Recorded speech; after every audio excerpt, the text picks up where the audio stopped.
move my slides. Catherine Sanderson from Amherst College. We're so thrilled to have her today. Catherine is the Polar Family Professor and Chair of Psychology at Amherst College. She's published over 25 journal articles and book chapters, in addition to several Intro to Psychology textbooks. Her latest book, Why We Act, Turning Bystanders into Moral Rebels, examines why good people so often stay silent or do nothing in the face of wrongdoing.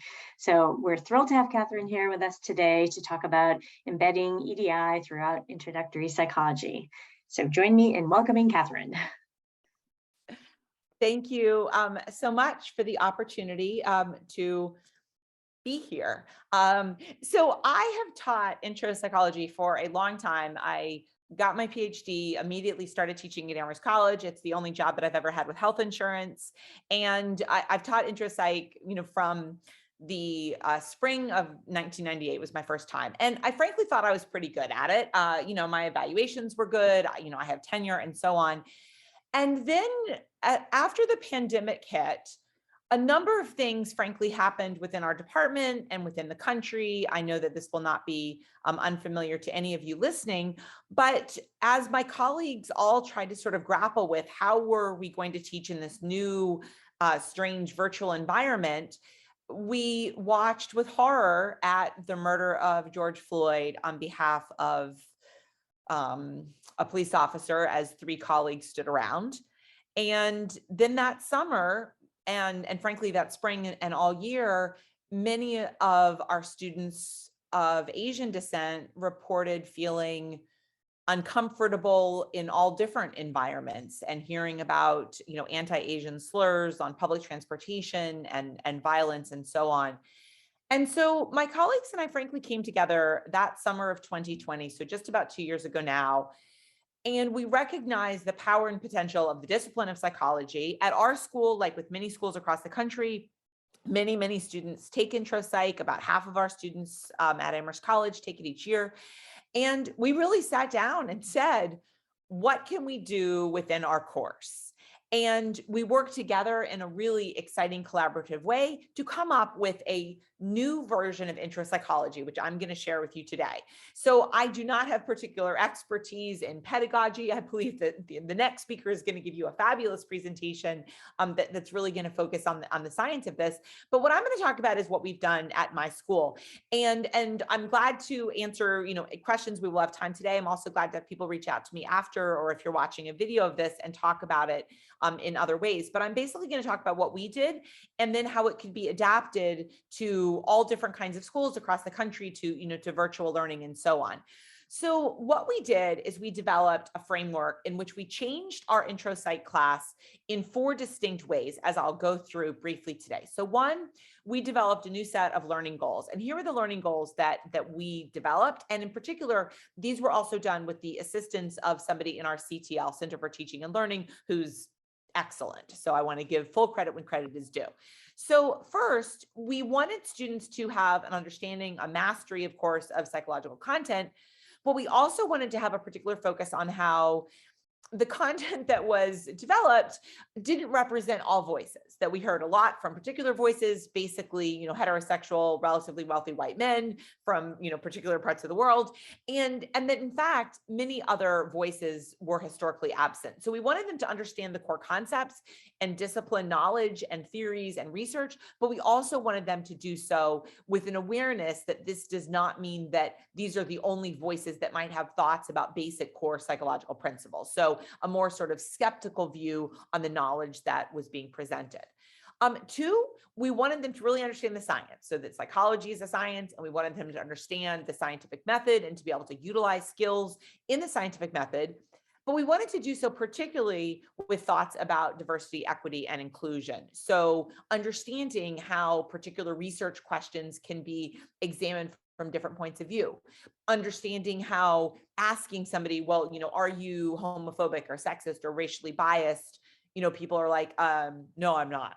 And that there are issues in terms of self-report. And so thinking about other methods of being able to assess sensitive topics was really important. So even from the very beginning of the class, we really had this focus on research methodology that would be applicable to studying diverse topics. And then 3, we also wanted them to really see the power and the potential of psychology in real world context. So in every single class, we really tried to link up, not just, here's this theory of, classical conditioning or whatever that you should know, but really how does this apply to real world context? And many of these, of course, had embedded in them issues of DE&I.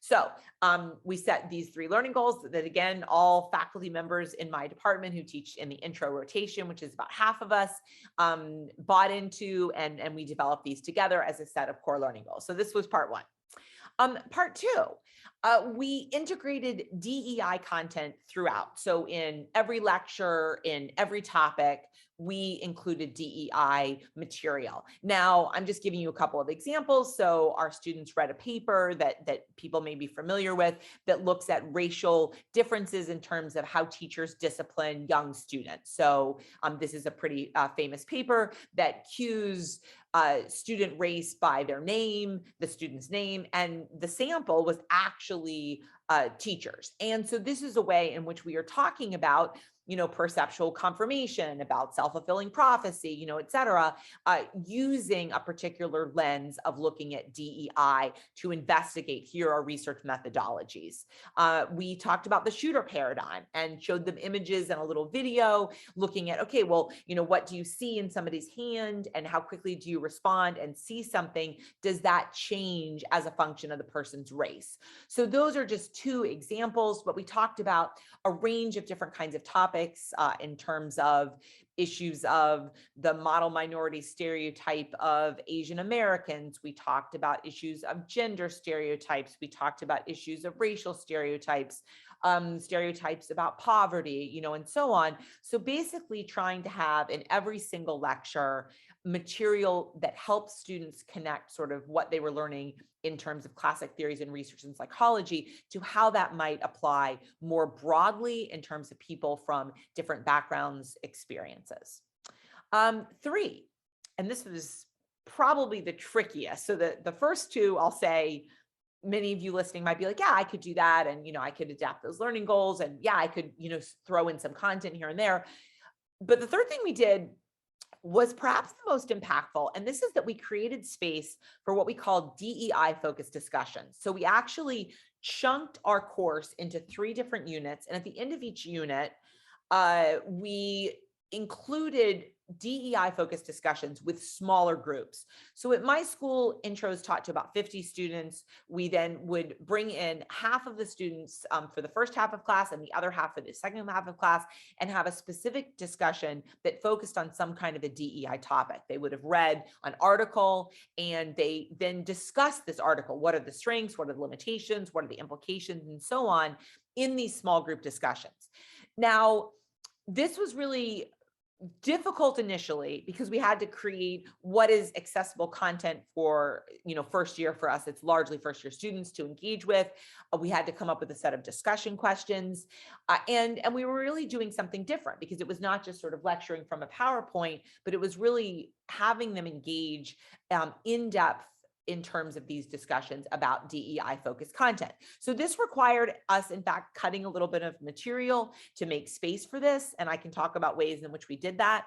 But I will say, and I'll preview of coming attractions, I'll talk about this later, it was very, very well received by the students. So as an example, students read an article that looked at racial bias in terms of decision making. So it was an empirical article from Psych Science that looked at, sorry, my dogs are here, that looked at racial bias in negotiations and how people negotiate differently with people who are with a partner who is Black versus white.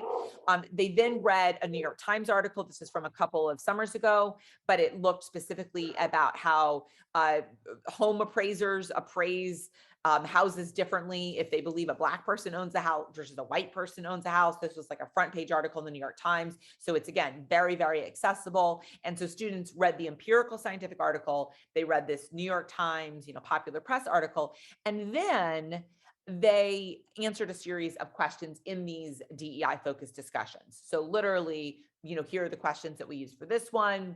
What does this paper tell us about the impact of race in financial negotiations? How do these apply to real world what other professions might need to address internal bias. Is that realtors or teachers or lawyers or professors or whatever? How can we combat it? And what are the implications? And so these were small group discussions, again, about 20, 25 students, and in which it combined empirical research, sort of popular press kind of thing, and then these discussion questions. And my colleagues and I worked together to choose these materials, and these were standard across all of our different sections of intro psych. 4, we changed our assignments. And this was probably the biggest thing also that we had to kind of come to an agreement on. Many of us had been doing lab reports already in which students actually conducted their own kind of little study, but we also added something called the applications project. And I actually got this idea, to give credit where credit's due, from the SPSB, Social and Personality Psychology Network. And it was a great idea. And this was to have students create some kind of an applications project. So anyone who's interested in doing this, shoot me an email and I can give you the rubric, I can give you the assignment, I can give you some sample papers. But what students had to do, either working alone or in groups, is they had to use some theory, concept in psychology, and then create change in the world through an actual project. So they had huge flexibility as to what they chose. It had to be something societally beneficial. So it couldn't be, I want more people to vape or whatever, or I want more people to vote for this candidate. It could be, I want to reduce vaping, or I want to increase voting, or whatever. But they had to choose some topic that was generally pro-socially beneficial, generally viewed that way. And then they had to create some project. So that could be a podcast, it could be a TikTok dance, it could be a video, it could be an infographic, it could be a game, it could be a poster, it could be a work of art. They had huge amounts of room. And then they had to present these to the class. And I will say, super loved this idea. Students got really into it. They created lots of different things. I'm showing you a couple of examples here. So one student actually created a game to help introduce students to the diversity of Asian perspectives in the world, that, it's different if you're from Korea versus China versus, whatever. So literally created this very complicated game that was super creative in terms of exploring different perspectives. And another student created an infographic poster designed for teachers to help explain to elementary school teachers that racial bias exists, and it's really important to try to treat all students in the same way, and with the idea that helping teachers understand that very natural bias that some people have actually can have detrimental consequences. So again, this was designed to be useful for elementary school teachers. So these assignments were both designed to help students understand that psychology has applications, psychology has implications for the world, and to basically help students take more ownership and responsibility for their learning.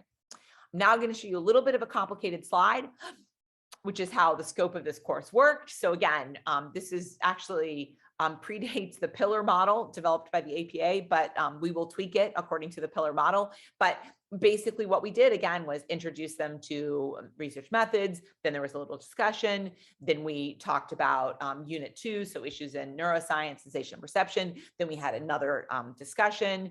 Unit 3, learning, memory, and development, another discussion, and then finally finishing it up with issues of social personality and emotion and so on. We had a number of different kinds of discussions, as I described. We actually tweaked these after the first rendition to add in material. We talked about race and poverty, SES. We actually added a new article looking at model minority and Asian Americans. We also had a series of different assessments. So we did have exams. I'm glad to talk about the assessments that we used.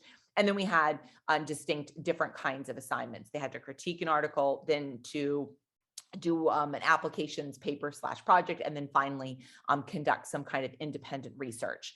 And faculty also met, throughout the semester to kind of debrief and to tweak, and we've done so again this summer, heading into the fall. So final slide, and then I will turn it over to Q&A. How was it received? So first of all, the faculty loved it. The faculty felt more engaged. They felt that the discussions really gave them a chance to work individually with students and get to know them as people, not just students sitting in a lecture hall. So the faculty found it really rewarding. The student evaluations at the end of the semester were also very, very positively received. Many of the faculty at Amherst who teach intro psych do not have tenure, and so the evaluations are really important. We wanted to make sure that we weren't, creating something that, wasn't going to be useful in terms of their teaching evaluations. And the students just responded in such a positive way. So here are some of the comments, again, that I'm just going to share. The applications paper enabled me to connect my upbringing to the topics we learned, and the mental tolls of poverty. Someone else talks about how poverty actually has manifestations, in terms of how people live. People talked about implicit bias and having a new recognition of how early it occurs. People talked about the many different ways in which wealth actually has implications, and in terms of how we can overcome those biases through self-affirmation. Again, this related to a particular discussion unit and paper they read. And then finally, one of our real goals was to give students a sense of hope, because it had been kind of a depressing summer, pandemic-wise, and actually in many different ways. And so having students, I think, have a sense of personal agency, about steps they could take in terms of managing social issues like poverty or racism was really our goal. And we're frankly hoping that this is going to have a ripple effect for our college, our campus community, but also well beyond. So I know that you all have been sitting for a long time today. I am going to stop my share now. I'm glad to take any questions now. I'm also glad to have anyone contact me individually. If you Google Catherine Sanderson, I come up, really easily. And I'm at Amherst College. And again, glad to share. I think Sue, my syllabus is posted. Is that right? They have access to my syllabus? Yeah. Yes. I tried to get you access to a chapter we've written, but I haven't quite gotten the permission on that front. But I've shared my slides with APA, so certainly you can have access to my slides. But I'm glad to share any materials if you want copies of the discussion questions or slides that we use during teaching or assignment rubrics. Glad to share any materials at any time.